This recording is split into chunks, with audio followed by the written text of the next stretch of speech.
ได้ไปหาเพราะว่าอยากงานที่ทำบ่ได้ใจดำยังคิดนำตัวน้องคือเก่าบ่ได้เปลี่ยนไปหัวใจอ้ายยังห่วงเจ้าบ่ได้ปล่อยให้เงาเสาร์อาทิตย์ติดงานโอ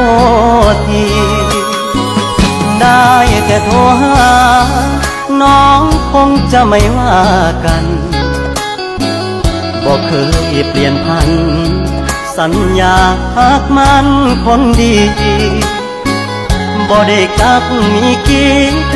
บ่ได้หลีกสัญญาที่มีย้อนงานยุ่งอีลีคนดีอย่าเครียดอายเด้อ